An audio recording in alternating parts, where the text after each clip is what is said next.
NDA के fold में ये सीट जो है वो जनता दल यूनाइटेड के खाते में है। हेम नारायण शाह जनता दल यूनाइटेड के टिकट पर 2015 का चुनाव यहाँ से जीत गए थे।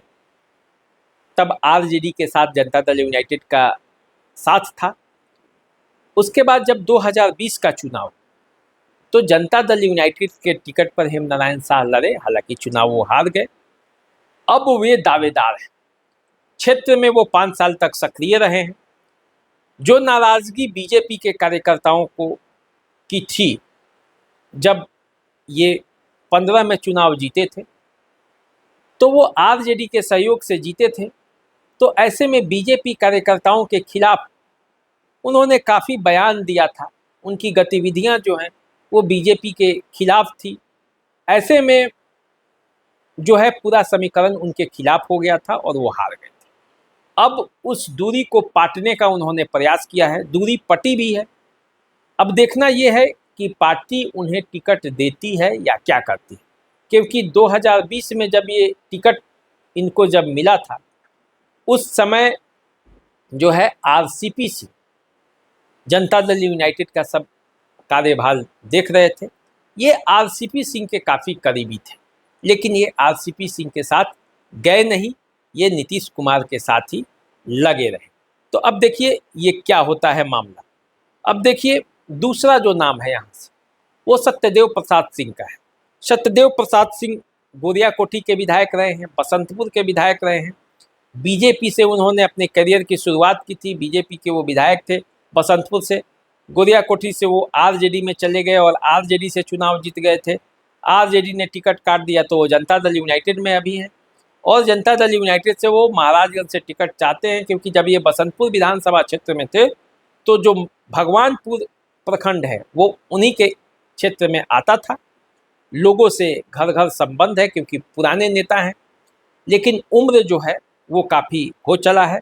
अब देखना ये है कि पार्टी इस पर क्या विचार करती है। लेकिन सत्यदेव प्रसाद सिंह जो राजपूत जाति से आते हैं, वो एक प्रबल दावेदार जनता दल यूनाइटेड में हैं। इसके अलावे उमेश सिंह जो कि आरजेडी से चुनाव लड़ चुके हैं दरौंदा विधानसभा क्षेत्र से, मौजूदा समय में उनकी जो पत्नी हैं वो प्रमुख हैं दरौंदा की, और उनकी माता जो हैं वो मुखिया हैं उनके पंचायत की, रमसापुर पंचायत के। वो चुनाव लड़ना चाहते हैं, महाराजगंज विधानसभा क्षेत्र पर उन्होंने टारगेट किया है और जनता दल यूनाइटेड से वो टिकट चाहते हैं। इसके लिए वे दावेदारी ठोक रहे हैं। क्षेत्र में इस बात की चर्चा है। अब देखिए एक चर्चा बिशंबर सिंह को भी लेकर है। बिशंबर सिंह दामोदर सिंह के भतीजा हैं।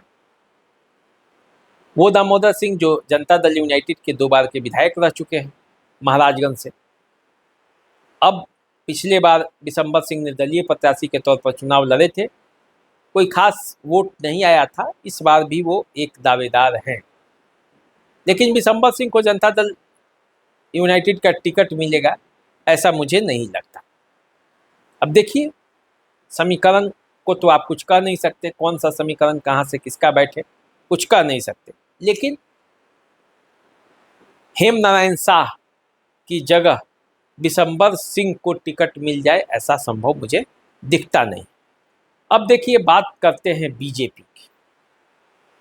बीजेपी की हालांकि ये सीट जनता दल यूनाइटेड की है, लेकिन बीजेपी भी इस सीट की अदला बदली कर यहाँ से अपने उम्मीदवार को उतारने के लिए आतुर हो सकती है। ऐसा मैं इसलिए कह रहा हूँ क्योंकि इस क्षेत्र से ये चर्चा है कि बिहार के जो स्वास्थ्य मंत्री हैं मंगल पांडे, वे अपनी पत्नी को यहाँ से चुनाव लड़ा सकते हैं। इस बात की चर्चा इस क्षेत्र में है। बीजेपी के कई कार्यकर्ता भी दबे जुबान से इस बात को कहते हैं और क्षेत्र के अन्य लोग भी कहते हैं। उसके पीछे का कारण ये है कि मंगल पांडे का ये गृह विधानसभा क्षेत्र है। इसी विधानसभा क्षेत्र के भृगु बलिया गांव के वो निवासी हैं। भाजपा के वो मतलब उनकी क्या स्थिति है बीजेपी में आप सब जानते हैं। केंद्र के बड़े बड़े नेताओं के पास उनकी सीधी पहुंच है। राज्य स्तर पर वो स्वास्थ्य मंत्री हैं और भी विभाग हैं, भाजपा के प्रदेश अध्यक्ष रह चुके हैं। तो ऐसे में यदि उनको एक टिकट चाहिए तो एक टिकट तो मंगल पांडे किसी भी हालत में ले सकने की स्थिति में हैं। अगर वे चुनाव नहीं लड़ना चाहें तब टिकट भले वो उनको न मिले, उनकी पत्नी को न मिले, लेकिन यदि वो चाहे तो एक टिकट उनको मिल सकता है।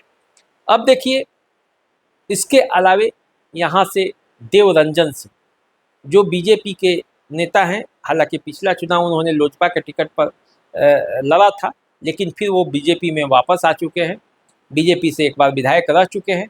तो ऐसे में देवरंजन सिंह की भी दावेदारी है। देवरंजन सिंह सक्षम भी हैं, जातीय समीकरण में फिट भी आते हैं। तो देखिए अब क्या होता है, देवरंजन सिंह भी एक दावेदार है। इसके अलावे एक नाम जो तेजी से महाराजगंज विधानसभा क्षेत्र के लिए बीजेपी में सामने आया है, वो नाम है कृष्ण कुंतल। कृष्ण कुंतल जो हैं वो बीजेपी के प्रदेश प्रवक्ता है, बड़े एनर्जेटिक युवा चेहरे हैं, महाराजगंज में सक्रिय हैं, महाराजगंज के गांव-गांव में उनका पकड़ है, उनका दौरा जारी भी है। वो खुलकर बोल रहे हैं कि महाराजगंज विधानसभा क्षेत्र से वो चुनाव लड़ना चाहते हैं। पार्टी नेतृत्व से वो मांग कर चुके हैं। जातीय समीकरण के आधार पर भी यदि देखा जाए तो महाराजगंज में भूमिहारों की अच्छी खासी संख्या है, ये उसी जाति से आते हैं। कांग्रेस के टिकट पर बहुत पहले एक बार महाराजगंज से चुनाव लड़ चुके हैं, जिन दिनों ये कांग्रेस में हुआ करते थे।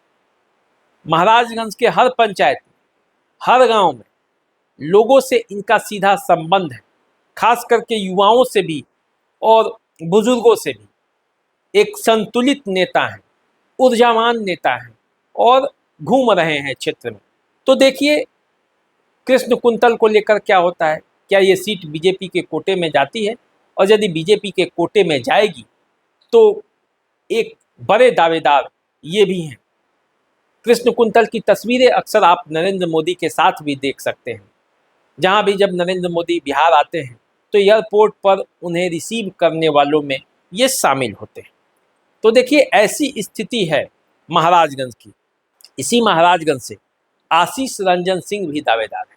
आशीष रंजन सिंह बीजेपी के युवा नेता हैं, गांव-गांव घूम रहे हैं, अपनी पहचान के बल पर लोगों के बीच जा रहे हैं और बता रहे हैं कि बीजेपी के वो एक दावेदार हैं। यदि पार्टी टिकट देगी तो आपका समर्थन हमें चाहिए। इनके भी नाम की चर्चा इस इलाके में है। अब देखिए ये जब पूरा ये इतना चर्चा हो रहा है तो इस चर्चा का परिणाम क्या होगा, क्या बीजेपी के खाते में ये सीट आएगी या फिर से जनता दल यूनाइटेड यहाँ से चुनाव लड़ेगी, पूरा मामला यहीं पे टिका।